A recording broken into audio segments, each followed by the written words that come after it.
غازی صاحب پرسکون رہے، فرار کی کوشش نہیں کی اور موقع پر گرفتاری دے دی۔ کیس شروع ہو گیا۔ قائد اعظم غازی علم الدین شہید کے وکیل تھے۔ ایک موقع پر قائد اعظم رحمت اللہ علیہ نے غازی صاحب کو کہا کہ وہ جرم کا اقرار نہ کریں تو میں اس کیس میں آپ کو بچا لیتا ہوں۔ غازی علم الدین شہید نے کہا کہ میں کیسے کہہ دوں کہ یہ قتل میں نے نہیں کیا، مجھے اس قتل پر ندامت نہیں بلکہ فخر ہے۔ 22 مئی 1929 کو غازی صاحب کو سزائے موت کی سزا سنا دی گئی۔ اس فیصلے کے خلاف اپیل ہائی کورٹ میں ہوئی جو خارج ہو گئی۔ پھر قائد اعظم نے لندن کی پیروی کورٹ میں اپیل کی، وہ بھی خارج ہو گئی۔ 31 اکتوبر 1929 کو غازی صاحب کو ظالموں نے تختہ پر چڑھا دیا اور شہید کر دیا۔ آپ کے جسد خاکی کو بغیر بتائے نامعلوم جگہ پر دفن کر دیا گیا، جس کی وجہ سے پورے ملک میں شدید احتجاج ہونا شروع ہو گئے۔ حالات کے پیش نظر علامہ اقبال اور چند معزز ہستیوں نے گورنر پنجاب سے ملاقات کی۔ علامہ اقبال نے شخصی ضمانت دی اور گورنر نے اس شرط پر غازی صاحب کا جسد خاکی حوالے کرنے کی حامی بھری کہ کوئی مظاہرہ نہیں ہوگا اور پرامن طریقے سے تدفین کی جائے گی۔ اس وفد نے شرط منظور کر لی۔ اس وفد نے میجسٹریٹ مہدی حسن کی قیادت میں میاں والی سے غازی صاحب کا جسد خاکی وصول کیا۔ گواہوں کے مطابق جسم صحیح سالم تھا، بلکہ کوئی تعفن نہیں تھا۔ چہرے پر جلال اور امتزاج تھا اور ہونٹوں پر مسکراہٹ تھی۔ غازی صاحب کا جنازہ لاہور کی تاریخ کا سب سے بڑا جنازہ تھا۔ 6 لاکھ لوگ شریک تھے۔ لوگوں نے عقیدت میں اتنے پھول نچھاور کیے کہ میت چھپ کر رہ گئی۔ ان کی نماز جنازہ قاری شمس الدین نے پڑھائی۔ یونیورسٹی گراؤنڈ میں غازی صاحب کی نماز جنازہ ادا کی گئی۔ تدفین کی سرپرستی مولانا ظفر علی خان، علامہ اقبال اور سید دیدار علی شاہ نے فرمائی۔ مولانا دیدار علی شاہ اور علامہ اقبال نے اپنے ہاتھوں سے شہید کو لحد میں اتارا۔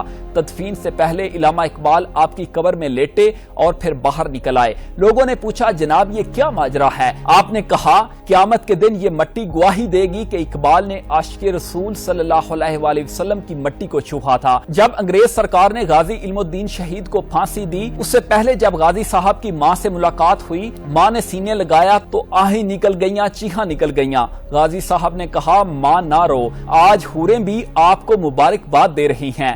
ماں نہ رو، آج فرشتے بھی تمہاری طرف دیکھ رہے ہیں۔ ماں نہ رو، میں ناموس رسالت صلی اللہ علیہ وآلہ وسلم کے لیے جان قربان کر رہا ہوں، آپ کے آنسوؤں کا مول پڑ جائے گا۔ غازی صاحب کا 22 مئی 1929 کو 128 پاؤنڈ وزن تھا۔ پھانسی کا مجرم جتنا دلیر ہو اس کا وزن کم ہوتا ہے، لیکن یہاں انوکھی دنیا کی مثال تھی۔ شہادت کے دن غازی علم الدین شہید کا وزن 140 پاؤنڈ تھا۔ عبداللہ وارڈن اس طرح بیان کرتا ہے، 31 اکتوبر 1929 کو جب غازی علم الدین شہید کو پھانسی ہونا تھی، اسے ایک روز پہلے میں حسب معمول غازی صاحب کی کوٹھڑی کا پہرا دے رہا تھا۔ پیدل چلتے ہوئے میں کوٹھڑی سے ذرا فاصلے پر عام قیدیوں کی بیرک کی طرف آ گیا۔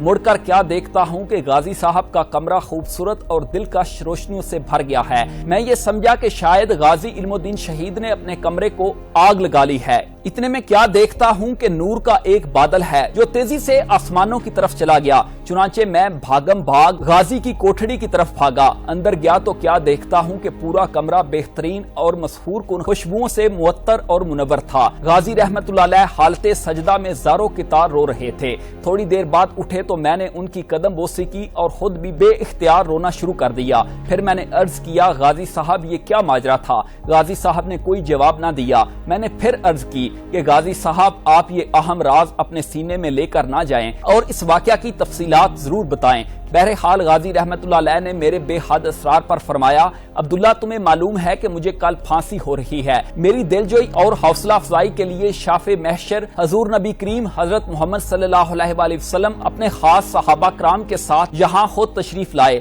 اور بڑی محبت اور شفقت فرمائی۔ اس موقع پر حضرت علی رضی اللہ تعالیٰ عنہ نے مجھ سے پوچھا کہ تمہیں پھانسی کا خوف تو نہیں ہے؟ میں نے عرض کیا حضور بالکل نہیں۔ فرمایا بیٹا اگر کوئی خوف ہے تو آؤ ہمارے ساتھ چلو۔ میں نے پھر عرض کیا حضور نہیں، ایسی کوئی بات نہیں، میں تو بہت خوش اور مطمئن ہوں۔ پھر پیارے آقا مولا حضور نبی کریم صلی اللہ علیہ وآلہ وسلم نے میرے سر پر اپنا دست مبارک رکھا اور فرمایا پھانسی کے وقت جیل حکام تم سے تمہاری آخری خواہش پوچھیں گے، تم کہنا کہ میرے ہاتھ کھول دیں۔ میں پھانسی کا پھندا چوم کر خود اپنے گلے میں ڈالنا چاہتا ہوں تاکہ دنیا کو معلوم ہو جائے کہ مسلمان اپنے پیارے نبی پاک صلی اللہ علیہ وآلہ وسلم کی عزت اور ناموس رسالت صلی اللہ علیہ وآلہ وسلم کے تحفظ کے لیے اپنی جان کا نذرانہ پیش کرنا سب سے بڑی سعادت سمجھتے ہیں۔ دوسرا یہ کہ تم روزہ رکھ کر آنا، میں تمام صحابہ کرام اور فرشتوں کے ہمراہ حوض کوثر پر تیرا استقبال کروں گا اور ہم سب روزہ اکٹھے افطار کریں گے۔ لاہور میں چبرجی کے نزدیک بہاولپور روڈ کے کنارے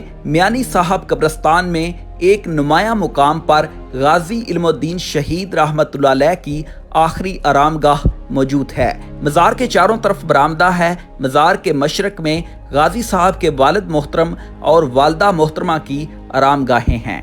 غازی صاحب کے باقی خاندان کے افراد کی آرام گاہیں بھی غازی صاحب کے مزار کے احاطے میں ہی واقع ہیں۔ یہ شعر پڑھ کر میں اجازت چاہوں گا۔ ٹر گئے یار محبتاں والے تے لے گئے ناڑی ہاسے، او علم دین ہن دل نہیں لگدا تے جائیے کیڑے پاسے۔ اجازت دیجیے، اللہ حافظ۔